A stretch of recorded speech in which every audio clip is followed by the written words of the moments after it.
ప్రముఖ పురాతత్వ శాస్త్రవేత్త డాక్టర్ వేలూరి వెంకటకృష్ణ శాస్త్రి గారి సంపాదకత్వంలో పురాతత్వ శాఖ వెలువరించింది. స్వాతంత్ర సమరంలో ఆంధ్ర మహిళలు 14వ భాగం 9/2/25 డాక్టర్ కొమర్రాజు అచ్చమాంబ 6-10-1906లో జన్మించారు. 20-10-1964 అంటే 70 ఏళ్ల వయసులో చనిపోయారు. కలకంఠ కన్నీరులికిన సిరియింట నిలవదని పండితుడు, చరిత్రకారుడు, విజ్ఞాన చంద్రికా మండలి స్థాపకుడు శ్రీ కొమర్రాజు లక్ష్మణరావు గారి భావ సంఘ సంస్కారి, సేవా తత్పరురాలు, విద్యావతి, అబలా సచ్చరిత్ర, రత్నమాల అనే బృహద్ గ్రంథ రచయిత అయిన బండారు అచ్చమాంబ లక్ష్మణరావు గారి సోదరి. ఆమె అకాల మరణం చెందగా ఆమె పట్ల గల ఎనలేని గౌరవ అభిమానాలతో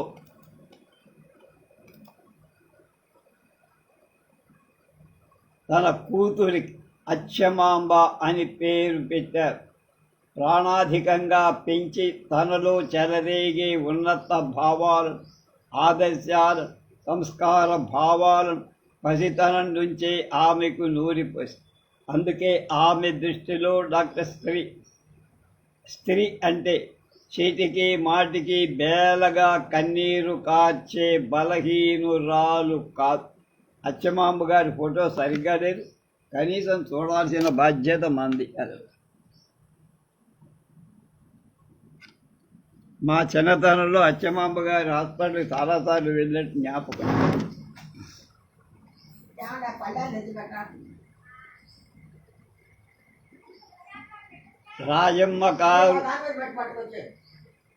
వాజమ్మ కారు ఎదురయ్యే సమస్యలను ధైర్యంతో పరిష్కరించుకొని నిబ్బరంగా ముందుకు సాగిపోగల ఆత్మాభిమానం, కరుణామయి, సానుభూతికి బదులు గౌరవం అందుకోవాల్సిన మానవజాతిలో సగభాగం గల స్త్రీ అని భావం. 1906 అక్టోబర్ 6న గుంటూరులో జన్మించి తల్లి శ్రీమతి రామకోటమ్మ. ఆమె పెరగటం, చదవటం మద్రాసులో జరిగిపోయి అశాంతి కల్లోలం తొలగించి ప్రశాంతత నెలకొల్పాలన్న అవసరంలో ఉన్నవాడికి చెయ్యి అందించాలని ఆమె చిన్ననాటి నుంచే అనిపించి 12 సంవత్సరాల అమ్మాయిగా ఉన్న ఆడుకోవటానికి బదులు చుట్టుపక్కల ఉన్న పేద కుటుంబాలలో వచ్చే పోట్లాటలు, కలత ఛిద్రాలకు మూల కారణం ఆలోచిస్తూ వాళ్లకు ఆ కలతలు తీరిపోవటానికి తగిన సలహాలు ఇస్తూ సూచనలు ఇవ్వడం జరిగింది. ఆమె మాటలోని నిజాయితీ కనిపెట్టి ఆ పేదలు కూడా ఒక పెద్ద ఆరిందాలాగా ఆమెనే సలహాలు అడిగేవారు. తండ్రికి జాతీయాభిమానం ఎక్కువ. రాష్ట్రోద్యమంలో, జాతీయోద్యమంలో బహుకాలంగా నాయకత్వం వహించిన శ్రీ ఆచంట లక్ష్మీపతి, శ్రీమతి రుక్మిణీదేవి కుటుంబం మిత్రుడు. వస్తుతః స్వతంత్ర భావన అధికంగా గల ఆమె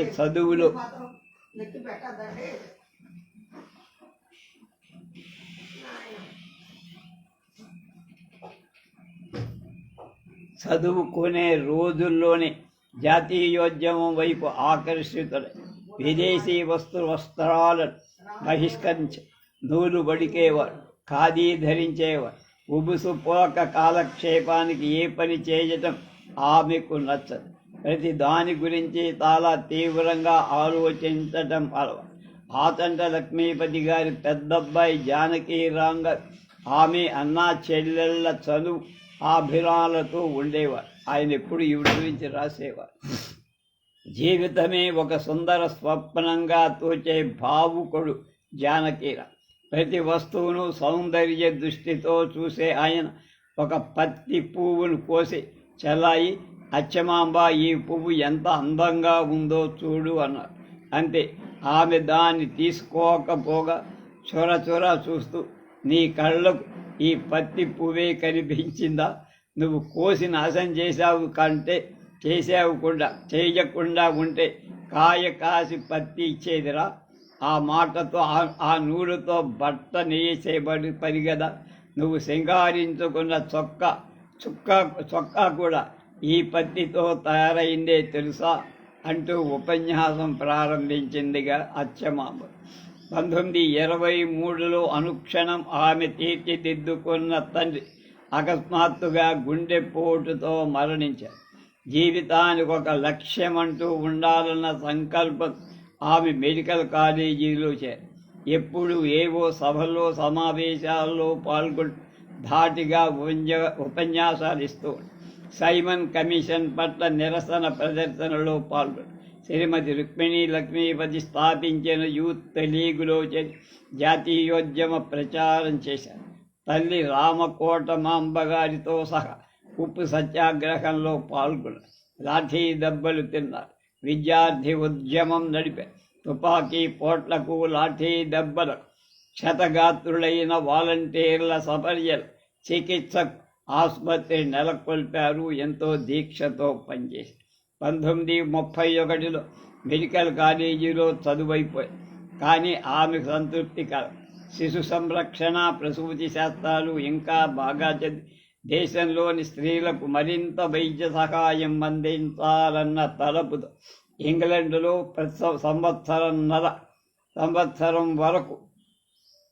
సంవత్సరంన్నర చదివి 3 ప్రత్యేక పరీక్షలు నెగ్గి డిగ్రీలతో వచ్చాయి. అప్పటికి ఆమె వామపక్ష సిద్ధాంతాలు బాగా వంటపడి మద్రాసులో కూలీ రక్షణ సంఘం, కమ్యూనిస్టు పార్టీ కార్యకలాపాల్లో పాల్గొనటం ప్రారంభించింది. తండ్రి హేతువాది, ఆమె పూర్తి నాస్తికురాలుగా మారి ఆత్మాభిమానానికి ప్రగతికి ప్రతిబంధకమని తోచిన వ్యర్థపు సాంప్రదాయాలు నమ్మకాలను సమూలంగా పీకివేసిన ఆమె ఖాదీనే ధరించేవారు. దేశభక్తులు సంఘ సేవకుల పట్ల ఎనలేని గౌరవం చూపించేవారు. ఒకసారి దేశభక్త కొండా వెంకటప్పయ్య పంతులు గారు తన ఇంటికి వచ్చిన ఆమె సాష్టాంగ నమస్కారం చేశారు. ఆయన దీవించారని సంబరపడి పరిచయులందరికీ ఆయన దీవెనను మళ్ళీ మళ్ళీ వినిపించారు. ఆమె నిష్కపటానికి సహృదయ ఇటువంటి ఉదంతాలు ఎన్నో ఉదాహరణలుగా ఉన్నాయి. ఆమె ఇల్లు సనాతనులకు, సంస్కారులకు, కాంగ్రెస్ వాళ్లకు, కమ్యూనిస్టు వాళ్ళ అందరికీ కూడలిగా ఉండే. ప్రతి వాళ్ళని ఆమె ఆత్మీయంగా, బంధుజనంగా భావి విదేశాల్లో డిగ్రీ పొంది వచ్చిన డాక్టరుగా మద్రాసులో 2 చేతుల ధనం సంపాదించటానికి అవకాశాలు. కానీ ఏనాడు ఆమెకు ధన వ్యామోహని. స్త్రీలకు ప్రత్యేక వైద్య సహాయం చేతనైనంతవరకు అందించాలన్న సంకల్పం తన గడ్డ అయిన ఆంధ్ర రాష్ట్రంలో విజయవాడలో 1936లో స్థిరపడి ఆమె అతి సహనంతో రోగుల మాటలు వింటారు, మనస్ఫూర్తిగా మాట్లాడతారు. వ్యాధికి తాత్కాలిక ఉపశమన అర్థం మందు ఇచ్చి పంపటం కాక అసలు వ్యాధికి పూర్వాపరాలు, గృహ పరిస్థితులు, పరిసర ప్రభావాలు వంటివి ఎన్నో విచారించి వ్యాధి నివారణకే కాక ఆ వ్యక్తి ఆనందప్రదంగా కుటుంబ జీవితం గడపటానికి దోహదం చేసేవారు. కుటుంబ సంక్షేమం ఆఫీసర్ హోదా తమకు తాముగా నిర్వహించేవారు. అంతస్తును పట్టించుకోకుండా రోగి పరిస్థితికి ప్రాధాన్యం ఇచ్చేవారు. అందువల్ల నిజమైన వైద్య సహాయం అవసరమైన పెదలు కూడా నిర్భయంగా, సంకోచంగా వచ్చి అమూల్య వైద్య సహాయం పొందే.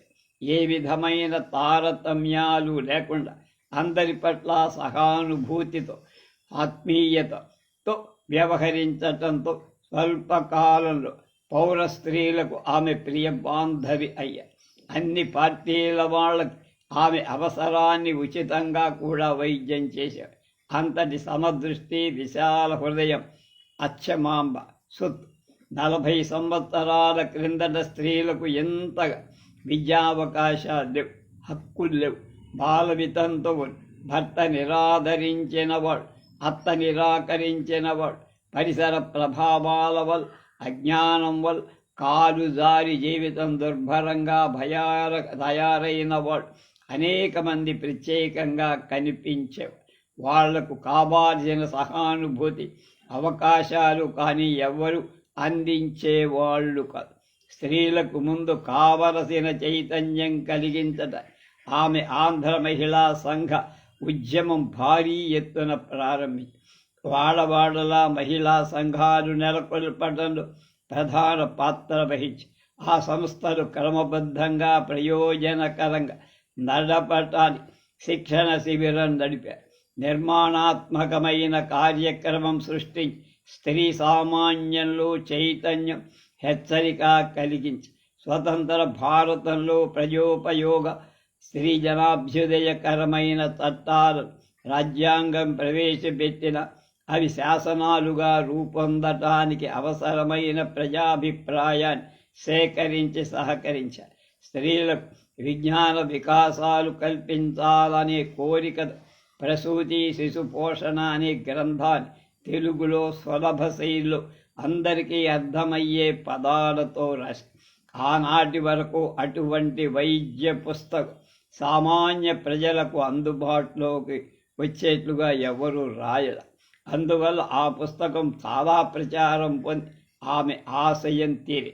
ఇంతలో రెండవ ప్రపంచ యుద్ధం వచ్చింది. దేశం పైన పై విధంగా శత్రుదాడి జరిగిన ముందు నశించేది అసమర్థమైన స్త్రీలు, నిస్సహాయులైన పిల్లలు. స్త్రీలు తమ మాన ప్రాణాలను కాపాడుకొని తమ బిడ్డల ప్రాణాలు కాపాడుకోవడానికి మహిళా సంఘాల ద్వారా ఆమె ప్రత్యేక శిక్షణ ఇప్పించారు. సమర్థులైన స్త్రీ కార్యకర్తల సహకారంతో ఎంతో విజయవంతంగా స్త్రీలకు ఆత్మరక్షణోపాయం నేర్పారు.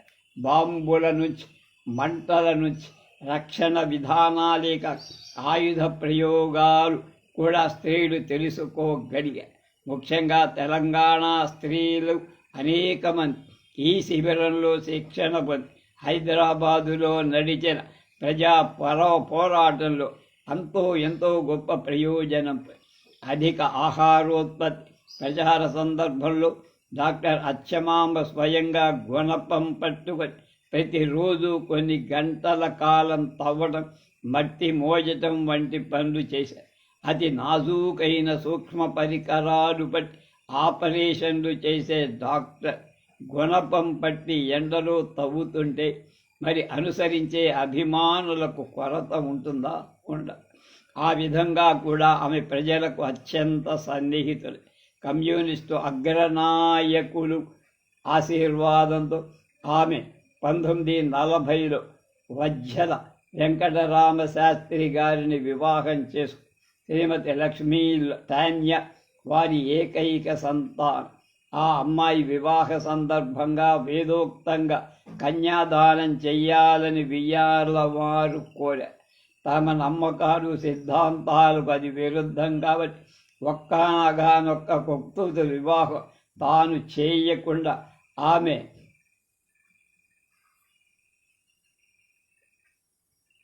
ఆ తంతంతా కూడా తన ఆత్మ బంధువులకు అప్పగించారు.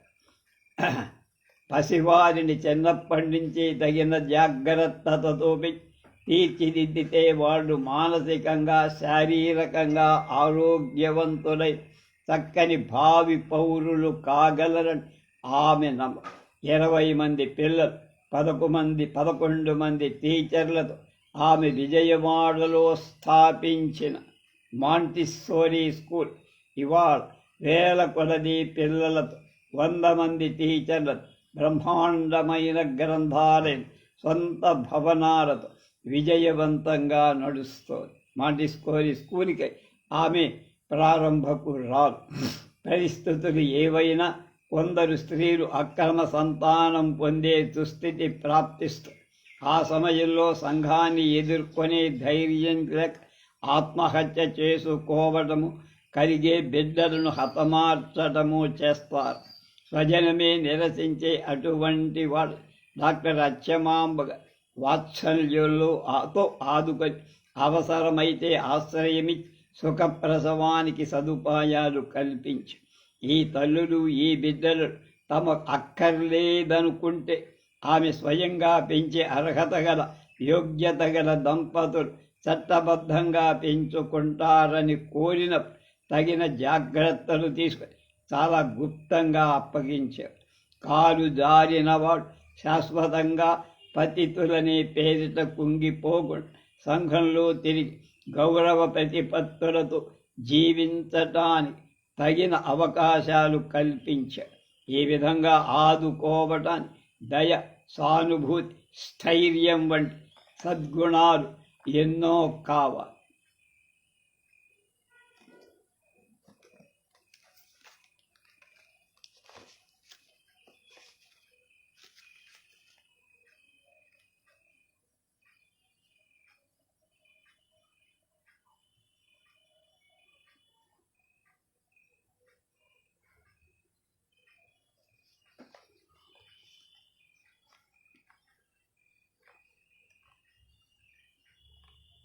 ఆమె 1948 జూన్లో శాసనోల్లంఘనం చేసి జైలుకు వెళ్ళి రాజవెల్లూరులో 7 నెలలు గడిపోయి 1957లో కాంగ్రెస్ తరఫున శాసనసభకు ఎన్నికయ్యారు, ఎమ్మెల్యే.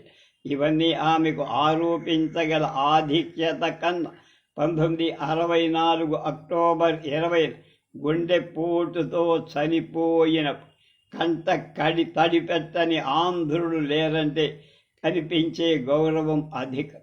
ఆమె స్త్రీలోకానికి ఆప్తురాలు, సేవిక, ప్రియతమ నాయక్.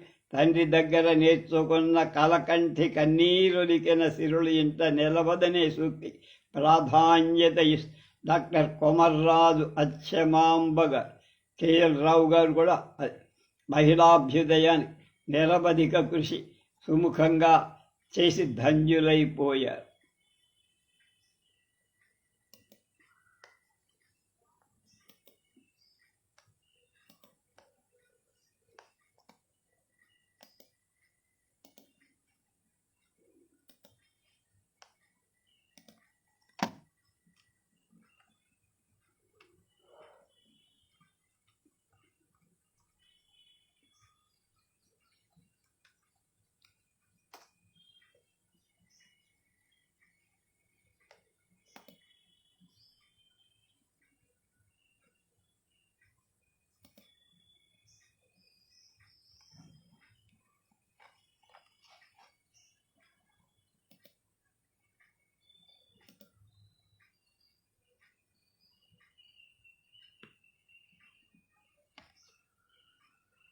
ఈ పుస్తకంలో సరైన బొమ్మ లేదు, వికీపీడియాలో దొరికింది.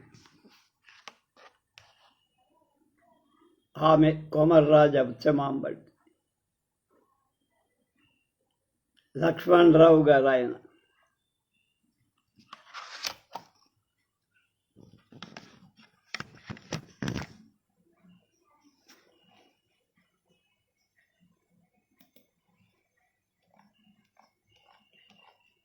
శ్రీమతి సరస్వతి గోర 1912లో జన్మించారు.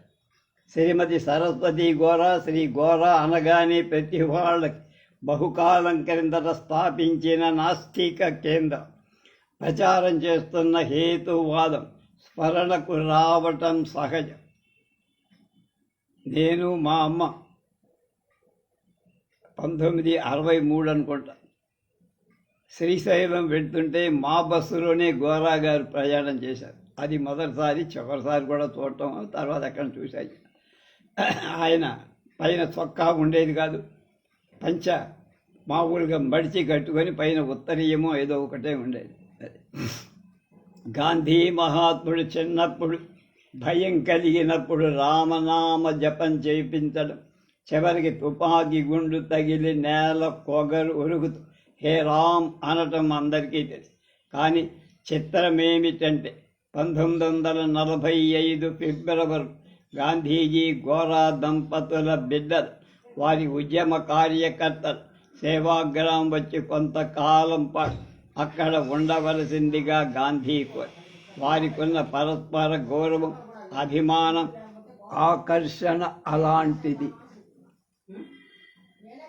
పైగా ఉభయులు అసత్యాన్వేష, ఒకరికొకరు సన్నిహితంగా రెండవ వారి ఆధిక్యతను, కార్య సాఫల్యానికి గల కారణాలు పరిశీలించాలని అనుకున్నారు. ఈమె గోర, శ్రీమతి గోర.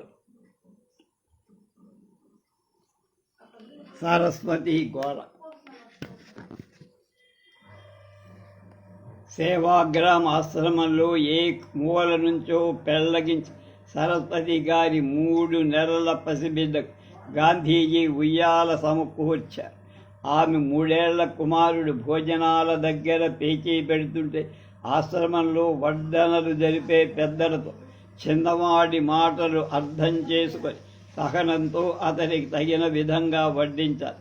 అతను అందరితో కలిసి భోంచేసే ఉపాయం ఆలోచించండి అని సలహా ఇచ్చి, సరస్వతి గారి చిన్న పిల్లలు ఆశ్రమంలో కూరగాయలు పళ్ళు కడుగుతూ ఉండగా అటు నుంచి స్నానానికి వెళుతున్న గాంధీ ఆగి పిల్లలను పలకి, అక్కడ అన్ని పళ్ళు ఉన్నా మీరు అనకుండా వాటిని కడిగి అవతల పెడుతున్నారే ఎందుకు అని.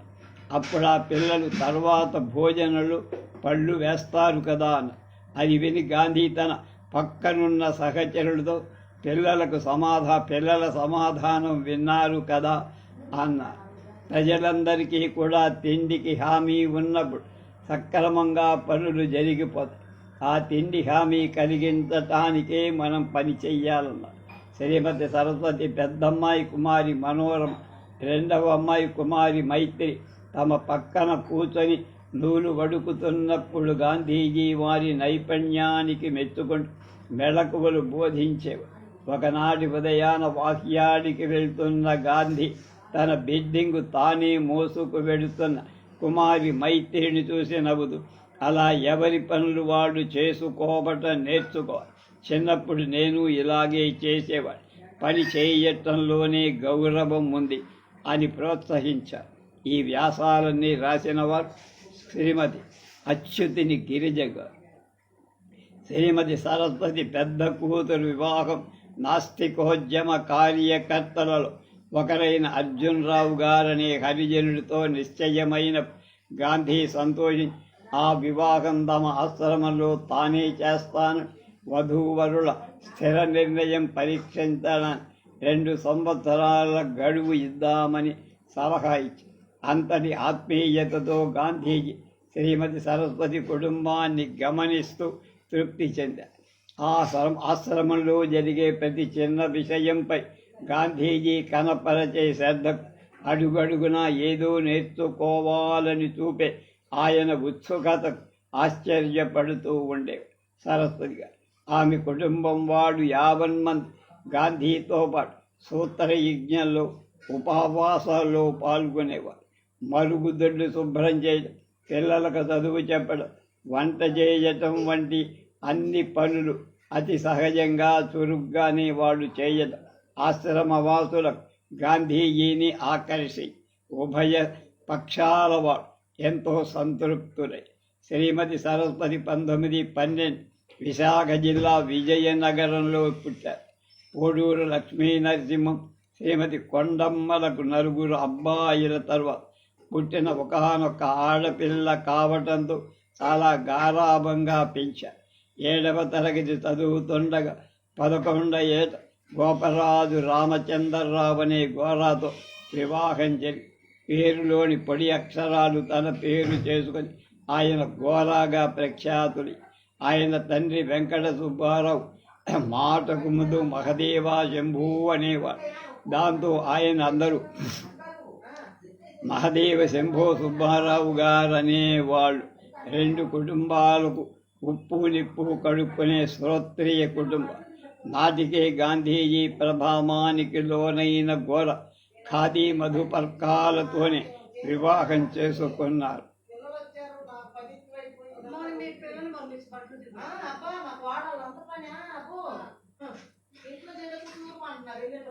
మద్రాసులో ఎంఏ పట్టం పుచ్చుకున్న గోర చదువుకునేటువంటి రోజుల్లో అర్థం లేని ఆచార వ్యవహారాల పట్ల విముఖత్వం కలిగి హేతువాదం పట్ల ఆకర్షితులై స్త్రీ పురుషులు సమాన బాధ్యతలు సమాన గౌరవ ప్రతిపత్తులు కలిగి ఉండాలని ఆయన ఉద్దేశం.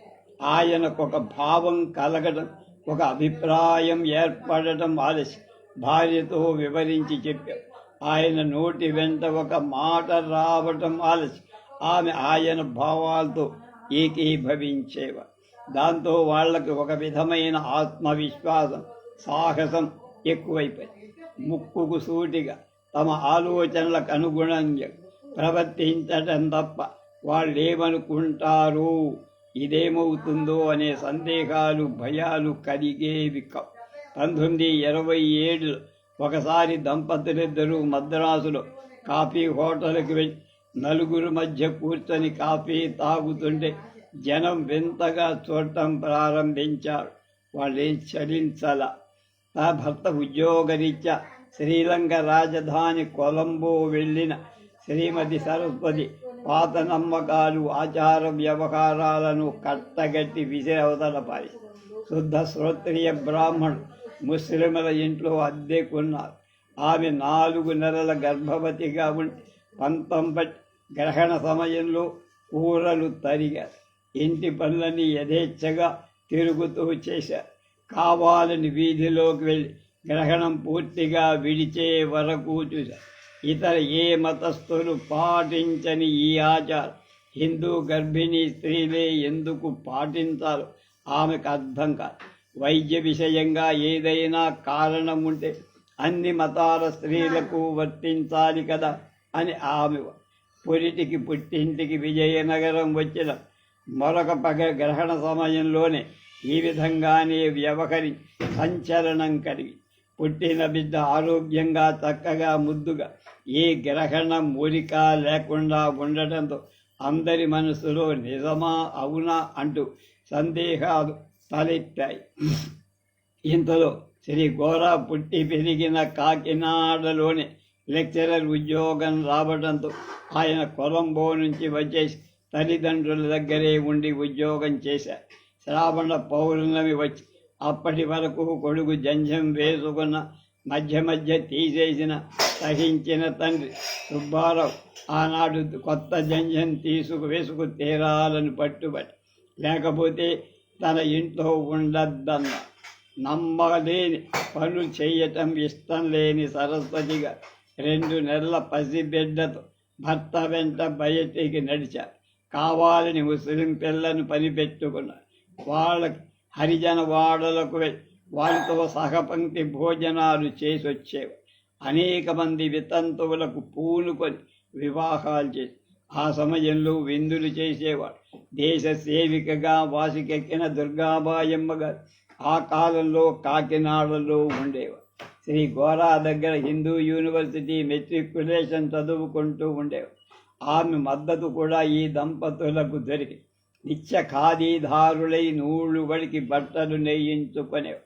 ఈ విధంగా గాంధీజీ ఆశయాల హేతువాదం జోడి నిస్సంకోచంగా ఆచరణలో పెట్టేవాడు భార్యాభర్త. మరొక మెట్టు పైకెక్కి దేవుడు లేడని పత్రికలో వ్రాయడం, బహిరంగ సభలలో ఉపన్యసించడంతో ఆయన ఉద్యోగం కుళక్కైపోయి ఆర్థిక ఒత్తిడి, వారి అభిప్రాయాలు మరింత గట్టిపడి మరికొంతకాలానికి బందర్ కాలేజీలో లెక్చరర్ ఉద్యోగంలో వచ్చి అక్కడ శ్రీమతి సరస్వతి బందరులో శ్రీమతి దుర్లా వెంకటరమణమ్మతో కలిసి స్త్రీలలో చైతన్యం కలిగించడానికి చాలా కృషి చేసి శ్రీ గోరా నాస్తికవాదం కారణంగా ఆ లెక్చరర్ ఉద్యోగానికి రాజీనామా చేయాల్సి.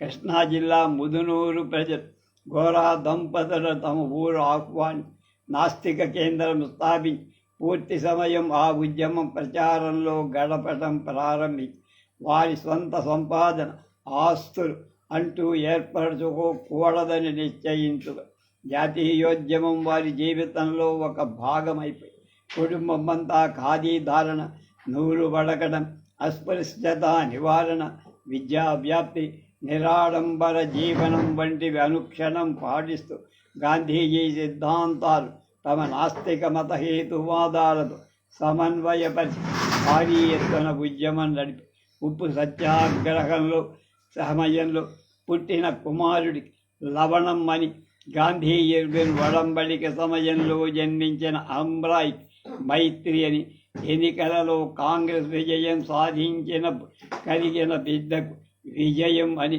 గాంధీజీ బేసిక్ విద్యా విధానం ఆచరణ పెట్టిన సమయంలో పుట్టిన బిడ్డకు విద్య అని నామకరణాలు చేస్తూ గాంధీ మహాత్ముడి కార్యక్రమాల పట్ల అభిమానం గౌరవం వెల్లడించు క్విట్ ఇండియా ఉద్యమం నాటి శ్రీమతి సరస్వతీదేవికి 7 పిల్ల 8వ గర్భం అయిన ఆమె స్వాతంత్ర పోరాటంలో పాల్గొని తన అశక్తురాలు కానని నిరూపించారు. అప్పటికే శ్రీ గోరా కొంతమంది నాస్తిక కేంద్ర కార్యకర్త స్వాతంత్రోద్యమంలో పాల్గొని జైలుకి వెళ్ళొచ్చారు. సరస్వతి గారు విజయవాడ వచ్చి తమ పెద్ద కూతురు కుమారి మనోరమ ఆడపడుచు దేశ సేవిక సంఘ సేవిక అయిన శ్రీమతి రాచర్ల సామ్రాజ్యం శ్రీమతులు సీతంరాజు సీతారామ మద్దాలి రాజేశ్వరి మద్దాలి వెంకట సుబ్బమ్మ వంటి స్త్రీలు మరికొందరు పురుషులను ఒక దళంగా కూర్చుకొని 1944 ఏప్రిల్ 13 జలియన్ వాలాబాగ్ దురంతాల సంస్మరణ జాతీయ దినోత్సవాలకు నాయకత్వం వహించి ఫలితంగా అరెస్టు చేసి ఒక్కొక్కరికి 6 నెలల శిక్ష విధించి సి క్లాస్ ఇచ్చి రాయవెల్లూరు పంపారు. ఆడపడుచు శ్రీమతి సామ్రాజ్యం 17 సంవత్సరాల వయసు గల పెద్ద కుమార్తె మనోరమలతో పాటు శ్రీమతి సరస్వతి జైలుకి వెళ్ళి 3 ఏళ్ళు చిన్న పిల్లవాడు కూడా ఆమె వెంట శిక్ష అనుభవించి విడుదలకు బయటకు వచ్చి ఆ సందర్భంలో గాంధీజీ గోరా కుటుంబాన్ని కార్యకర్తల సహా సేవాగ్రాం ఆహ్వానించి శ్రీమతి సరస్వతి జాతి కుల మతరహితమైన సమాజం స్థాపించడం ధ్యేయంగా పెట్టుకొని అది కార్యరూపంలో పెట్టడానికి పెద్ద కూతురు హరిజనుడికి ఇచ్చి వివాహం చేసి సుప్రసిద్ధ ఆధునిక కవి ప్రశంసకుడు కవి కోకిల జాషువా గారి అమ్మాయిని కోడలుగా తెచ్చుకొని మొదట ఇంట్లోంచి వెళ్ళిపోమ్మని రాకపోకలు నిలిపేసి దూరంగా ఉంచిన శ్రీమతి సరస్వతి అత్తమామలు తమ పిల్లల చిత్తశుద్ధికి త్యాగ నిరతి సంతోషించి మనవలను ఆదరించి ఆతిథ్యమిచ్చి తమలో చేర్చు 1947 తమ ప్రచారం మరింత జయప్రదంగా కొనసాగించడానికి ముదునూరు నుంచి విజయవాడ పడమటలో స్థిరపడ్డారు. నేటికి అక్కడే వారి నివాసం. సమాజం పురుషపక్షపాతిగా ఉండి స్త్రీలకు అన్యాయం న్యూనత కలిగించడం శ్రీమతి సరస్వతి సహించరానిదై అవివాహిత స్త్రీ మాతృత్వం వహించిన అది స్త్రీ సహజమైన ప్రకృతి ధర్మమే తప్ప పురుషులకు వర్తించనది, స్త్రీలకే వర్తించగల కళంకమేమీ కాదని ఆమె నమ్మకం. ఆమె దృష్టిలో సాంఘిక ఆర్థిక రాజకీయ సమస్యలని ఒకే విలువ కలిగి ఉంటాయి. ఆ సమస్యలని సవ్యంగా పరిష్కారాయుతే మన సమాజం అదే ఏర్పడుతుందని భావించారు. 1954 కర్నూలు జిల్లా కరివెనలో ఇనాందారుల వ్యతిరేక రైతు సత్యాగ్రహం జరిగింది. అప్పుడు ఆమె సామాన్య రైతు స్త్రీల 60 మందిని దళంగా చేర్చుకొని నాయకత్వం వహించి సత్యాగ్రహం చేసి అప్పుడు ఆమెను తోటి స్త్రీలు అనేకులు అరెస్టు చేసి 6 నెలల శిక్ష వేసి రాయవెల్లూరు జైలు ఆమెకు ఏ క్లాస్ ఇచ్చిన ఐచ్ఛికంగా తోటి స్త్రీలతో సి క్లాసులోనే ఉండి సంతోషంతో శిక్ష పూర్తిగా అనుభవించారు. ఆమె జీవన విధానంలో ఎటువంటి ఆడంబరాలు అలంకారాలు స్థానం లేదు. ప్రతి జీవికి ముఖ్యంగా కావలసిన తిండి బట్ట బస సమకూర్చాలన్నారు. అందువల్ల అందరికీ ఆహారం లభించే వరకు ప్రభుత్వం భారీ ఎత్తున ఉద్యానవనాలు పార్కులు పూల చెట్లతో నింపరాదని పళ్ళు కాయలు కూరలు పండించాలని 1967 ఒక ఉద్యమం గోరా దంపతులు లేవదీసి ప్రచారం చేసి దంపతులు చిన్న కోడలు అనేక మంది సహచరులతో హైదరాబాద్ పబ్లిక్ గార్డెన్స్లో పూల మొక్కలు పీకి కాయగూర మొక్కలు నాటడానికి ఉపక్కరి అప్పుడు అరెస్ట్ అయి 2 నెలలు జైల్లో ఉండి వచ్చి దండ వేస్తే కాయగూరలు దండ వేయమనేవాడు, పూలదండ ఒప్పుకునేవాడు కాదు గోలగారు. వాళ్ళందరికీ జైల్లో వేరు క్లాసులో ఇచ్చిన పేచీ పట్టి అందరూ బి క్లాసులో ఉన్నారు. ఈనాటి వరకు తాము నమ్మిన సిద్ధాంతాలతో సమాజం కోసం కృషి చేస్తూ నాకు వేరే జీవితం అంటూ లేదు. గోరా గారిది నాది ఒకటే బాట్, ఒకటే మాట అంటారు సరస్వతి. ఆమె నాకు అర్ధాంగి కాదు, ముప్పాతికాంగి అనే హిందీలో సౌదాంగి అని గోరా గారి చెలో.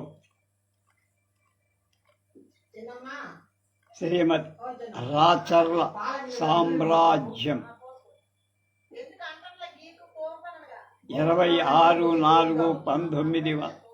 సేవాగ్రామంలో ఒకనాడు కొంతమంది యువతులు వాహ్యానికి వెళ్ళి తమ ఎదురు వైపు నుంచి వస్తున్న గాంధీజీని చూసి బాబూజీ నమస్తే అంటూ చేతులు జోడించారు.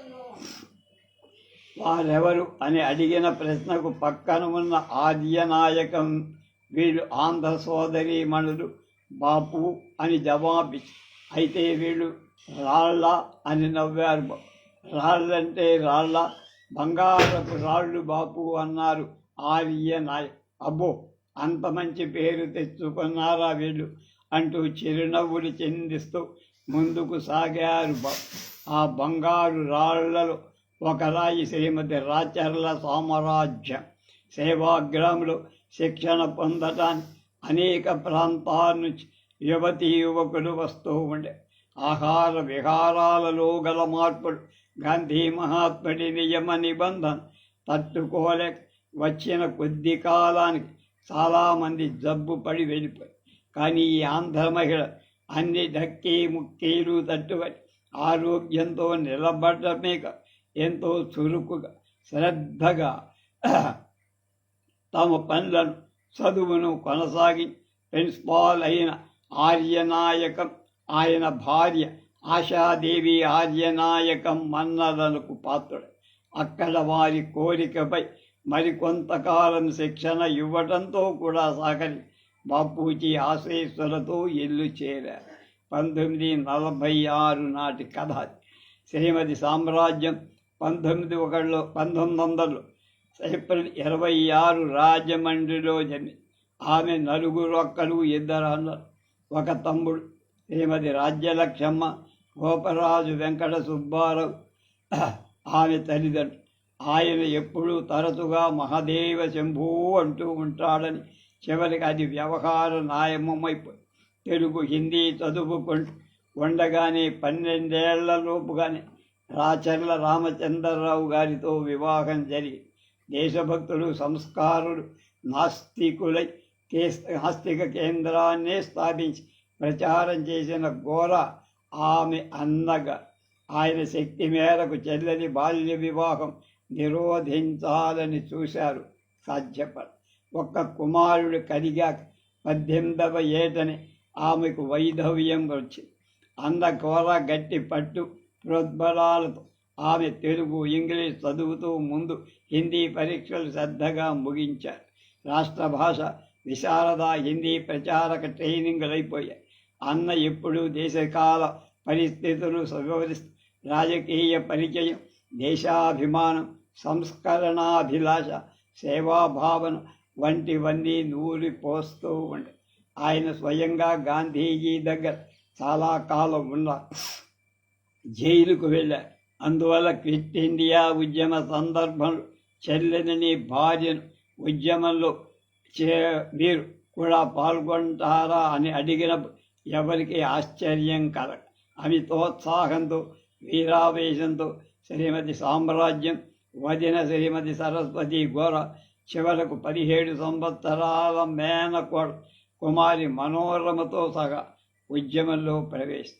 శ్రీమతి రాజేశ్వరి సీతారామమ్మ, శ్రీమతి రాజేశ్వరి సీతారామమ్మ, రామమ్మ, వెంకట సుబ్బమ్మ మరికొంతమంది కలిసి విజయవాడ సత్యాగ్రహం చేసి నిర్ణీత ప్రదేశం నుంచి జాతీయ గీతాలు పాడుతూ నినాదాలు చేస్తూ ఊరేగింపు జరిపి శాసనోల్లంఘనం చేసి ఆ కారణంగా 1944 ఏప్రిల్ 13 అరెస్ట్ అయ్యారు.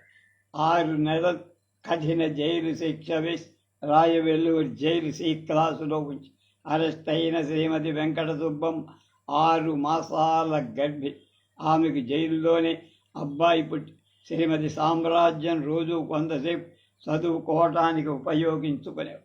మిగతా వేళల నూలు వడి స్త్రీ బందీల దగ్గర రకరకాల అల్లికలు, సంచులు, చొక్కాలు తయారు చేయించటం వంటి చౌకాలు చేతి పనులు ఎన్నో ఆస్తిగా నేర్చుకున్నారు. నిజమైన అస్తవున్న గృహిణులు అనేక మంది ఆనాడు జైల్లోనే చదువు, చేతి పనులు, ప్రపంచ జ్ఞానం అభివృద్ధి పరుచుకోగలిగే.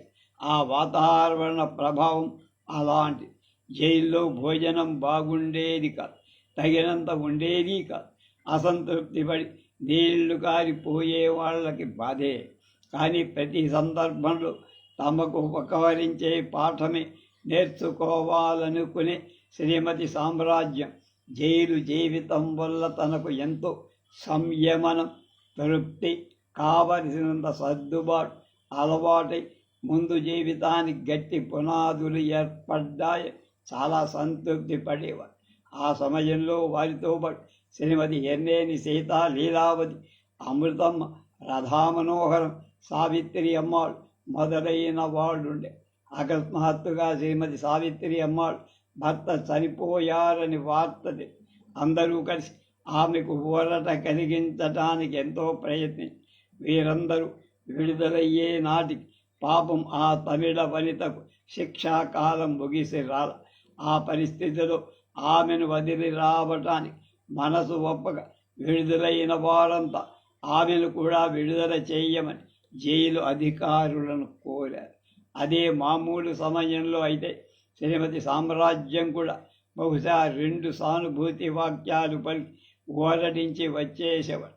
కానీ ఒక్క లక్ష్యంతో జైలుకు వెళ్ళి ఒకరి కష్ట సుఖాలు ఒకరు పంచుకోవడం, వాటిని అధిగమించటానికి క్రియారూపంలో తోడ్పడటం, శక్తి సామర్థ్యాలను జైలు జీవితం వాళ్ళకి చక్కగా నేర్పే.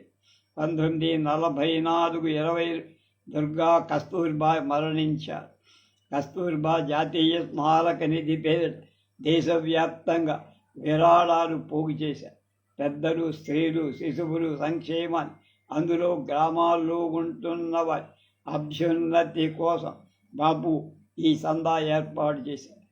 పల్లెలకు పోయి నిర్మాణాత్మకంగా క్రమ విధానంలో సేవా కార్యక్రమాలు కొనసాగించడానికి ఆయన ప్రత్యేక శిక్షణ ఇవ్వటానికి పూనుకొని ప్రతి రాష్ట్రం తరపున కొంతమంది సేవాగ్రామం వెళ్ళారు.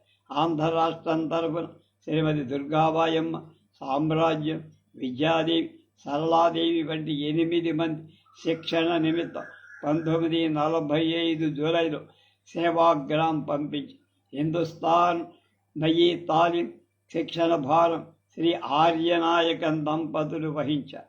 బేసిక్ విద్యా విధానమని కూడా దానికి పేరు.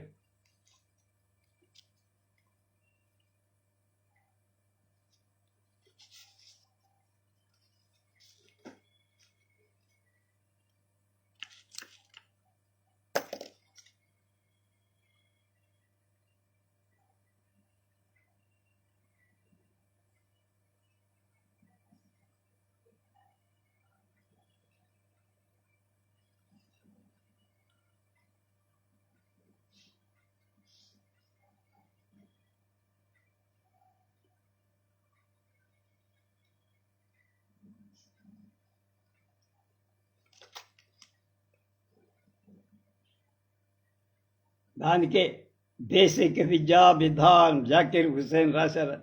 అది దానికి పేరు. ఆ విధానంలో పుస్తకాలు, కళలు కన్నా చేతులతో చేసే పనికి ప్రాధాన్యత. స్వయంగా పనిచేస్తూ విషయ జ్ఞానం సంపాదించుకో. చరకాక, గోశాల, వైద్యశాల, వంటశాల వంటి అనేక శాఖలుండి పెద్దానికి సంబంధించిన విద్యాలయములు. వీటిల్లో పనిచేస్తూ నేర్చుకుంటూ వాటికి సంబంధించిన చదువులు విద్యాలయాల్లో అవగాహన చేసుకునేవి. గాంధీజీ స్వయంగా పూనుకొని విద్యార్థుల ఆరోగ్యం, క్రమశిక్షణ, శ్రమశక్తి, ఆసక్తి, పరిశుభ్రత వంటివన్నీ గమనిస్తూ ఉండి ఆయన తోచినప్పుడల్లా వచ్చి అన్ని విభాగాలు, హాస్టల్ విభాగం కూడా పర్యవేక్షించేవారు. అందువల్ల ప్రతి వారికి అనుక్షణం అప్రమత్తులై ఉండడం, పరిసరాలు, వస్తువులు శుభ్రంగా పొందికగా పెట్టుకోవడం ఒక విధంగా తప్పనిసరి అయ్యి ఎవరికి ఏ అలవాట్లు, పద్ధతులు, రుచి పాకాలున్న అక్కడ వాటన్నిటినీ మూటగట్టి దూరంగా పెట్టేసి జొన్న రొట్టెలు, పప్పు, కూర వంటి అది మామూలు భోజనం చేస్తూ గడిపి ఇంతటి క్రమశిక్షణ, శరీర కష్టం, ఆ మూడు సాదా భోజనం అలవాటు లేక కొంతమంది డీలా పడిపోయి కొంతమంది మాత్రమే అన్ని విధాలా అన్ని నిభాయించుకొని నిలబడగలిగేవారు. సామ్రాజ్యంగా జైలు అనుభవం నేర్పిన పాఠాలతో, మనోదారుఢ్యంతో ఉత్సాహంగా పనిచేస్తూ సమర్థవంతంగా శిక్షలు పొందుతూ ఆరోగ్యంగా ఉన్నారు. అందుకే వాళ్ళ గురువు గారైన ఆర్యనాయకం చేత బంగారు రాయిగా ప్రశంస, గోల్డ్ స్టోన్. ఆశ్రమంలో ఒకనాడు గాంధీజీ ఒక చిన్న ఏకు ముక్క కనిపించి వెంటనే జాగ్రత్తగా దాన్ని తీసుకు విద్యార్థులందరూ సమావేశమైన జీవితంలో ఏ చిన్న వస్తువు పట్ల నిరాదరణ, అజాగ్రత్త పనికిరావని కోటాను కోట్ల దరిద్ర నారాయణులు ఉన్న మన దేశంలో ఇంత చిన్న ఏకుముఖ ఎంత గొప్పగా ఉపయోగిస్తుందో ఆయన సమయం దొరికినప్పుడల్లా బ్రిటిష్ రాజకీయ దృక్పథను అరంగుళం దూది పెంచవరు సమస్త విషయాలు చర్చిస్తూ వ్యాఖ్యానిస్తూ ఉండేవారు. హిందీలో పట్టం పుచ్చుకున్న కారణంగా శ్రీమతి సామ్రాజ్యం అతి తేలిగ్గా ప్రతి శబ్దాన్ని జీర్ణింప చేసుకోగలిగినవారు. ప్రస్తుతం ఉన్న ఆసక్తి, భక్తి కారణంగా గాంధీజీ ప్రతి భావాన్ని పదిలంగా మనస్సులో భద్రంగా నిలుపు శిక్షణ ముగిసి కార్యరంగంలో ప్రవేశం. రాజమండ్రికి 14 మైళ్ళ దూరంలో ఉన్న తూర్పుగోదావరి జిల్లా సీతానగరంలో ప్రఖ్యాత దేశ సేవకు, అక్షరాల గాంధీ శిష్యులైన డాక్టర్ బ్రహ్మాజోత్సర సుబ్రహ్మణ్య గారు దేశ సేవ తగిన వాలంటీర్లను తయారు చేయటానికి గౌతమి సత్యాగ్రహ ఆశ్రమం స్థాపించి 1929 మే 8వ తేదీ, మళ్ళీ 1933 డిసెంబర్ 26 ఆశ్రమాన్ని గాంధీజీ కస్తూర్బాతో సహా పరివారంతో వచ్చి విడిది చేసి అది అడుగుగా పెట్టుకొని ఆంధ్ర పర్యటన చేసేవారు. ఆయనకు ఆశ్రమ వాతావరణం, నిర్వహణ విధానం అంతగా నచ్చి తర్వాత డాక్టర్ సుబ్రహ్మణ్యం గారు మరణించారు. పోలీసుల దురాగతాలకు ఆశ్రమం చెల్లా చెదరైపోయి మళ్ళీ ఆశ్రమం కలకల అలాడాలన్న భావన బాపు కస్తూర్బా ట్రస్ట్ వారి కలాప ఆంధ్రదేశంలో దీన్ని కార్యస్థానం చేశారు. శ్రీమతి సామ్రాజ్యం సీతానగరం వచ్చారు. బేసిక్ స్కూల్ ఉపాధ్యాయునిగా గాంధీ ఆదేశానుసారం పల్లెలలో స్త్రీలకు